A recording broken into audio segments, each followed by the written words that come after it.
favorite? Drew! Yeah! Woo! And School Weekly. They have worked hard in their journal and their math worksheets. We are so proud of them and we are confident that they'll continue to excel in their academic years. So Jimmy and Jack, can you come grab your stuff? Woohoo!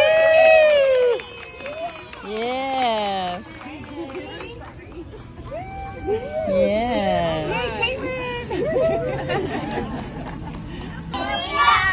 Who are you laughing at?